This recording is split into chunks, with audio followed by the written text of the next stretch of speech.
Oh, good morning, everybody. I quite like the music, just that settling down of the mind to bring us into this space. So we've already got a light in the chalice, thanks to Sue. Guide our way through this service. So in this world of shortcuts and racing through our duties, heading for goodness knows where, but wherever it is, we usually want to get there quicker. We shall take a moment to ponder the journey, take stock of our route that we have chosen, and wonder, where are we going? Then we will know when we arrive. What will it be like when we get there? This is a time to reflect and realise where we are, and reflect on what it means to go the long way home. The long way home being our theme for today. We'll explore that in many different ways, as we usually do. But first, before we do that, we'll go straight into our first hymn, which is in the Purple Books, number 202. When earth is changed and water roll.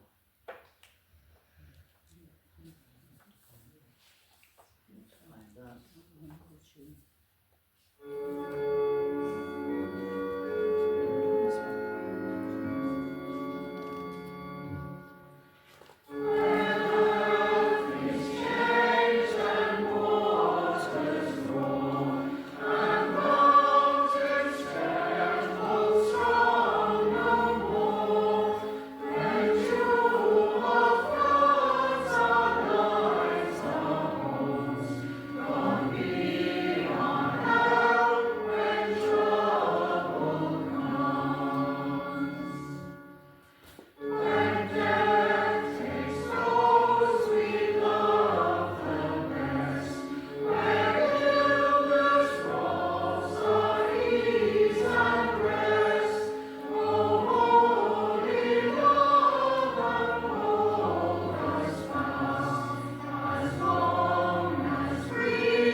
So when we think of the long way home, I wonder what is conjured up in our minds. In my mind, there's many different things. But ultimately, it's like a journey. I see the long way home a bit like a journey. But usually on journeys, I usually get lost because I've got a real bad sense of direction. Many years ago when I lived in Bradford, we used to like going into the car and heading off in a direction, and of course this is before sat nav, and I'd forget to put the map in the car, obviously, and then I'd just wander down each road, just thinking, where on earth am I going? And I used to say, all roads lead to Haworth, but I always ended up in Haworth, no matter which direction I went. So I think, oh well, I'll go this way this time, and I'd always end up back in Haworth. So I always thought that's where, ultimately I was gravitated towards, and it was my homing beacon. And maybe I should have moved there, I don't know, maybe it was the universe giving me a direction, I don't know. But a journey is to somewhere. So we sometimes purposefully take our time when we're going on a journey. That's what I always say to the kids when they're travelling the back and I'm lost. I say, we're going to take the scenic route. Just have a look outside, enjoy the view, and you never know where you end up. Some nice bit of countryside, or we stop off at some nice cafe somewhere. But ultimately, we find our way home, and we're glad to get home, not lost anymore. But in the process, we have seen some nice countryside, or it's been something different. It's not been the same old thing. But also, the long journey home could have different connotations. Like if you're building a house, that journey of building a house can sometimes be quite fraught. Getting people in to do different stuff, and quite often you just want it to be over. It just ends up being long and drawn out. But each of us ultimately builds a home. We grow up having that idea of being somewhere, maybe a family. I know I had that thought many years ago when I was pre-teen. I thought, I just want to grow up, have a family while I'm young, get my own place. And I pictured a nice little picket fence and a home in the country, that idealistic type of thing. And then do all this while I'm young and then get to enjoy it more when I'm older. Had 3 kids, and I did all that.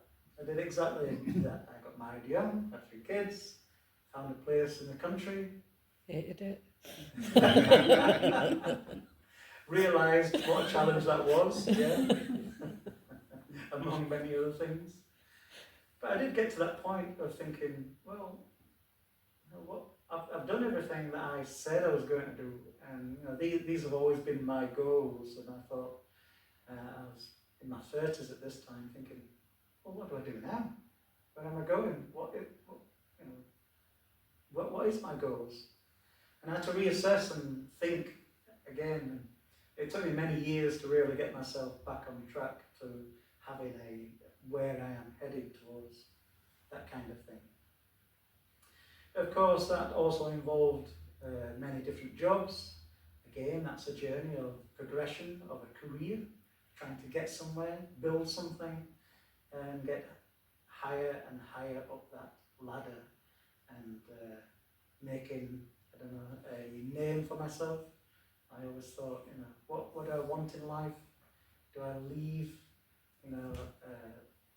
something for my kids, or make a name that, when anybody, thinks of something, oh yeah, that was, Gary did that, what is it that I'm trying to build in this life? I ultimately thought, just having kids is a mark on life, and I thought, well, maybe that's just enough for me. But I did go on to progress in many different ways, and I suppose this is what's led me to this point in my life. And I don't regret any of it. It's been quite a journey, and it's still ongoing, and I'm enjoying it. Another idea, of this long journey, the summer solstice, as the days got longer and longer, and we have more daylight, and we've just come to that point between the 20th and 21st, so we've had the summer solstice, and now the days get darker again. And so we enjoy the longer days, and now we're going to get to the longer nights as we approach Christmas. The summer solstice, this year there's been the most amount of people ever that's gone and celebrated ceremonially at the Stonehenge. There's 25,000 people that gathered in Glastonbury this year. That's a lot of people who celebrate this in many different ways, with music, ceremony, and just being there overnight and then ready to watch the sunrise in the morning. And that in itself is a journey which has happened over many thousands of years. I think Stonehenge is about nearly 5,000 years old, something like that. It was originally built with, I don't know if you know the story, but it was originally built with a wooden structure, which of course didn't last, and that was rebuilt. And then we had stone, which again fell over, and it was rebuilt a couple of times. So this is something which people took care of. And for me, it was a gathering place. So it's like a cathedral where everybody in the community gathered, really maybe made big decisions and sorted out anything that was going on in their life. And so when I visited Stonehenge, I thought, this is something that maybe people should rebuild instead of leaving it in a ruin. As the stones are fallen over, come down. In my mind, I think that makes a fitting tribute to something like that, where people gather quite often, especially every year on the summer solstice. Maybe they should rebuild it and make it something in which it was the original purpose. So Stonehenge as a journey, and it holds a lot of mysteries which we still deliberate over after all these years. How did they lift these stones? Where did these stones come from? And what was the whole purpose of it in any way? I think it was just a place for everybody to meet and come together, just like here, where we meet and come together. It's a place of community. So that's my thoughts on it. But of course, we can look into Scripture and find many journeys, many different types of Scripture. Scripture has many stories of going somewhere, finding our home, or finding awareness, or finding something greater than ourselves. So a common one which everybody knows, the Israelites' journey. God led the Israelites out of Egypt, but instead of taking the direct route to the Promised Land through Philistine territory, he led them on a longer path around the Red Sea and through the wilderness. The longer route was not a random detour. God had reasons for it, including protecting them from warfare they weren't ready for, and showing them how God supports them in their time of need. This journey tested their faith and obedience, and although it was challenging, ultimately led to them to a more strategic and prepared entry into the Promised Land. So this is not this story is repeated in many different faith paths, many different scriptures. So we can see a journey in many different ways. It could be seeking safety, it could be seeking salvation, enlightenment, or higher awareness, or the old story of the Holy Grail. There's many different ways in which we can look at this, within physical ways or within ourselves. But what is helping us through these times, this journey that we are on? Do we ever ask ourselves that question? I often do. But I like to think I have asked myself that question enough times that I've come up with an answer at least which I am satisfied with and which gives me comfort. And so as I move through life, I am comforted by this faith or this journey that I am on and how I decide what life is. What is this journey and what's at the end of it? And I'll explore a little bit more about that a little bit later on. But before we do that, we'll go into our next hymn, which is number 136 in our purple books, Praise the Source of Faith.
So I just wonder, have you ever gone the long way home?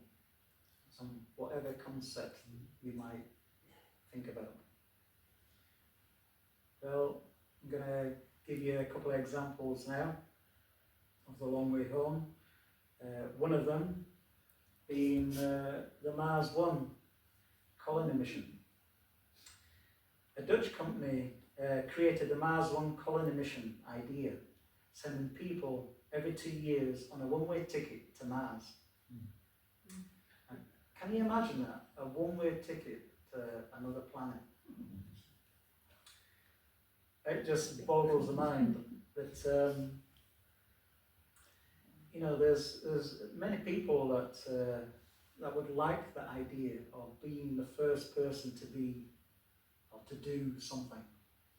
And so you can imagine that this concept really draws a lot of people to put themselves forward. You know, the Mars One colony mission posed many risks, as you can imagine. There's a launch. Of course, there's many launches, or there's quite a few launches that don't even get far off the ground. There's a 6-month journey, which is fraught with many challenges. And of course, the landing, which you know, you've got to get right. If all the rockets fail, you know, that's it. And that's before you even start your time there on a new planet. So it didn't even include the survival and everything they had to do, create water and food, be self-sustaining, to only last however long. It was, you know, many risks involved. But the idea is that new people were sent every 2 years without the thought of even coming back. It sounds quite fantastical. But, you know, we for many years we've been talking about this. Well, you know, people at NASA and such places and private companies have been talking about the idea of living on another planet. Maybe, you know, it's mankind's hope that if all goes to pot, you know, there's at least some people will get to live on and humanity carries on somewhere else. You'll never guess how many people signed up for this one-way ticket. I bet you can't guess. There were 200,000 applicants, ranging from people who were in their 20s upwards. 200,000 people just willing to take that one-way ticket. And a lot of them were interviewed and said, you know, even if it was a big risk and they was willing to take that chance that it didn't even get off the ground, or even when they did get there successfully, that it only might last a year. But they thought this was worthwhile. A lot of people just wanted to be in space and to have that opportunity to be the first. So, you know, different things drives us, and that is definitely a long journey home to me. Not one that I would necessarily want to do, but you know, we're all faced with different challenges, and I think we're faced with enough here on Earth without having to go searching for them on another planet. Despite actually trying to get there. So despite the initial excitement, the project faced major hurdles, as you can imagine, including the lack of funding and critical flaws in the proposed technology and mission plan. Experts and critics raised serious concerns about the feasibility and safety of the mission, and the company ultimately dissolved. The mission was ultimately a failure and declared bankrupt in January 2019. But as you can imagine, that's not the end. Of course, there's other private companies who've got that vision, as well as NASA themselves. So that leads us on to the next one, NASA, a Mars mission in Houston. Of course, you've got to prepare, and which requires lots of research. So CHAPI, which is short for Crew Health and Performance Exploration Analog. So the CHAPI crew came out of their simulated Martian habitat at NASA's Johnson Space Center in Houston in July 6, 2024. The first of 3 simulated missions, CHAPI Mission 1, was designed to help scientists, engineers and mission planners better understand how living on another world could affect human health and performance. 4 people lived and worked in an isolated 1,700 square foot 3D printed habitat to support human health and performance research to prepare for future missions to Mars. So you can see in the bottom right picture there, the habitat they was living in was all 3D printed. So the idea, I suppose, is that they can send equipment ahead, and that could be built. So much of it could be built automatically with this 3D printed setup. The Chappie missions are critical to developing the knowledge and tools needed for humans to one day live and work on the red planet. The crew stepped out of the habitat after 378 days. Simulated Mars mission that began in June 25th, 2023. This high fidelity simulation involved the crew carrying out different types of mission objectives, including simulated Mars walks, robotics operations, habitat maintenance, exercise, and crop growth. Of course, without food, how can you survive? And water. The crew also faced intentional environmental stresses in their habitat, such as resource limitations, I bet they love that, isolation and confinement. Volunteers completed post-mission data collection activities before returning home. So, having got out after 378 days, they had to be debriefed and give all their points of view on what happened and how they really captured in data. So they planned the 378 days with many of the challenges crews could face on Mars, as NASA works to establish long-term presence for scientific discovery and exploration on the Moon through the Artemis campaign. Analog missions like Chappie provide scientific data to validate systems and develop technological solutions for future missions to Mars. 2 additional 1-year Chappie missions are planned, with the next targeted for beginning in this year. The subsequent missions will be nearly identical, allowing researchers to collect data from more participants to expand the data set and provide a broader perspective on the impacts of Mars' realistic resource limitations, isolation and confinement on human health and performance. NASA has several other avenues for gathering isolation research, including the Human Exploration Research Analog, Antarctica and other analogues, as well as human spaceflight missions to the International Space Station, and ensure key research goals can be completed to inform future human missions to the Moon and Mars. So this is not something they're going to give up on.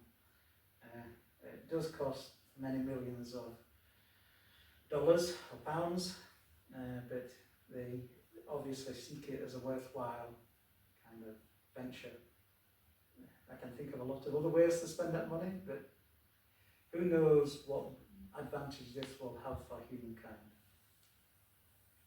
The Chappie simulated missions are unique because they test the impacts of extended isolation and confinement with the additional Mars realistic time delays of communication to Earth, up to 44 minutes round trip, along with resource limitations relevant to Mars, including a more limited food system that can be supported on the space station and other analogues. So can you imagine that 44-minute delay? You know, you ask a question and you got to wait 3/4 of an hour before you get a reply. Quick, we need help. How do we do this? Something's broken. It's all right, we've just got to wait 45 minutes to be fine. And that in itself, you know, breaks off that communication from, while we've got that communication with somebody on the other end who can provide us answers and give us direction and guidance, that's a comfort. But we don't always have that, within ourselves even. What gives us guidance and what gives us comfort? And who answers them questions that we are looking for? Again, these are questions I ask myself, and I look, I find the answers, which gives me comfort and keeps me going on my journey throughout my life. So, how would you feel living in such conditions as a simulation? Whether it be simulation or real, how do we cope with confinement, lack of resources, of the basics, the food, of communication? Would you live for a year knowing that you were doing it for the betterment of mankind? Knowing that after that year was over with, you had contributed? Would a year be enough? Or would 2 years? Or would there be a time where we think, yes, I would give up my time for this period if I could do something, contribute in a certain way? Now, I never really asked myself that question before. I don't feel like I have to give up anything, and whatever comes into my sphere or my particular bubble of life, I think is meant for me to deal with, without me going looking for it or challenging myself in further ways. But there are a lot of people who put themselves on the line, who want to make that difference, whether it be for a community, for a group, for a country, or for the world. There are major influences, individuals throughout history who have given up their freedoms for the benefit of others. And I wonder, could I do that myself if I was in their shoes or in their position? It's quite something to think about. It gives you pause to think hard of, what do I want to do? Where do I want to be? And how do I want to do it? But these are ongoing questions, and we can keep asking ourselves this. So as a break, as you think about that, maybe we'll just add in another hymn here. So this is number 13 in the Purple Books. Bring flowers to the altar.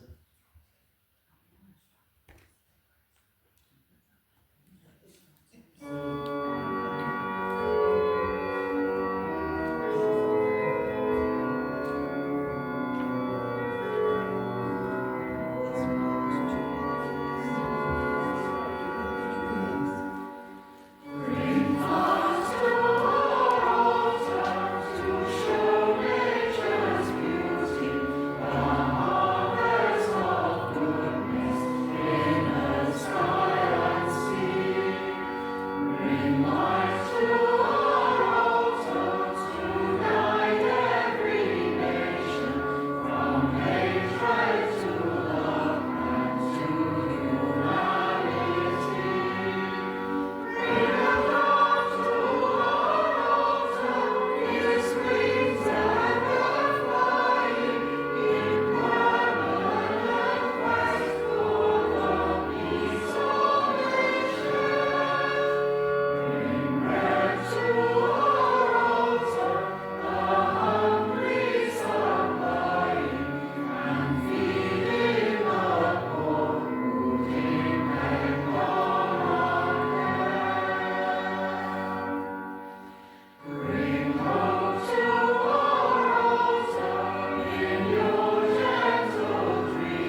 change the pace a little bit, and I'm going to read a poem called The Long Way Home by Tanner Olson. I'm choosing to take the long way home. I've checked the map and studied story after story. My finger has run beneath every line, and I've come to realize that even when there are storms in the sky, there are always ways to remain hopeful and dry. I've got enough soul in my step to keep from sinking, and plenty of promises that keep me from panicking. Along the way, my dirty hands will continue to fold as I pray. Maybe I'll even stumble upon the right words to say. And today, like it glows at the end of the tunnel, so does the light burn bright inside, reminding me I can take another step. And I will. One foot in front of the other, with a grace and peace that has led me to where I am and will take me to where I am going. And I am going forward, and like I've always found before, I will find that hope has been within me the entire time. I don't know what is ahead, and I don't need to know. I've lived through what is behind, and somehow I stand here alive. I know where I am going, and this time I'm choosing to take the long way home. After all, I'm going home. Such a lovely poem. So many sentiments in there I thought I could have written myself if I had the ability to write such a beautiful poem. I sometimes try. It's one of my smaller passions which I indulge now and again. So it's like a journey where you know where you are going, but you want to take in the views. And this is like our earthly journeys. The way I like to look at it, where I am going is like a home. For me, that started before I was born, and that's where I'll end up. So it's out of time. And this journey is within time, and so I'm enjoying the experience. Now take that long journey home. So we each individually have a unique spiritual path which gives us meaning. And whatever that path is, we tread that, we take in the idea, and that gives us hope.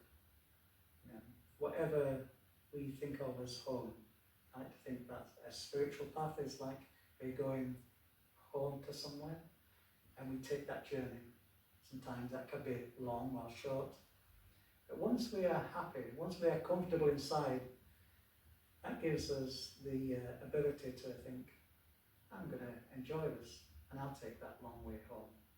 I'll just take in the sights, and the sounds, and the smells, and I'll enjoy this. I like that idea that we can make that decision. So the search for one's origins, whether literal or metaphorical, can be seen as being parallel to our quest for truth and meaning.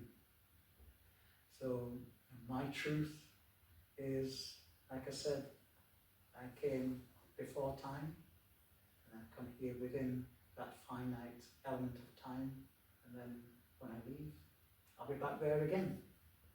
And this is a journey that doesn't end. It's an ongoing thing. If beyond time is infinity, then it just keeps going. I like that idea also. So that is something that gives me a personal drive and comfort. The idea that that journey doesn't end. You keep having experiences, you keep having a way of seeing things, experiencing things. So I like to think I know where I'm going. It isn't a journey that ever ends, because life is eternal when you move beyond the physical. We all have different thoughts on that and different aspects, and that's fine. It's what gives you comfort, what gives you your purpose and what gives you strength to keep going. And I think that's important as we consider this. So this is my faith. I need to seek harmony within life in my journey. So I've worked on this idea internally for many years, and my thought process is now that I make it external. And so what I feel inside, I want to demonstrate outside. And that harmony, seek that harmony within. And in that way, I can sample that eternal quality. So I don't have to wait until this life is over. I can just have that deeper connection, that harmony with my physical and non-physical self, and with everything around me. And then in moments of clarity, I get that that moment of home, of experiencing that. So it's, I like to think of home as not a place.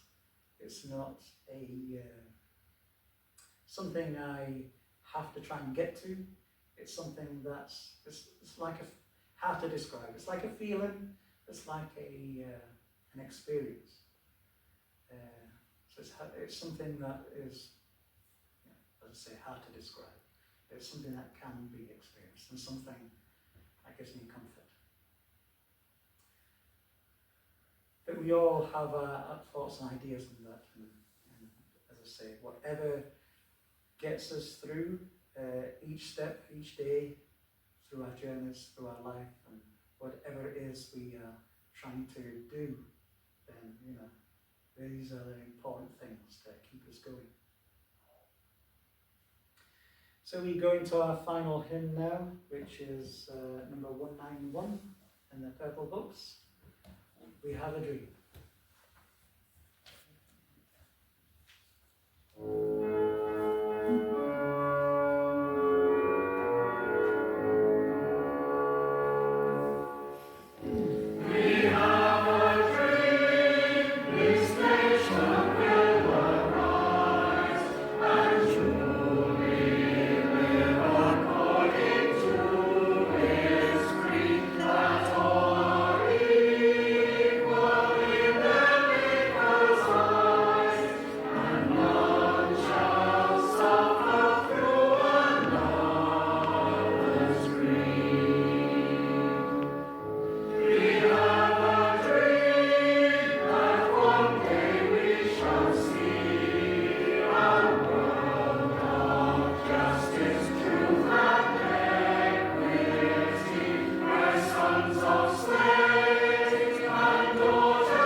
So we have learnt about people's desire to find purpose and meaning in their lives, be it long or short.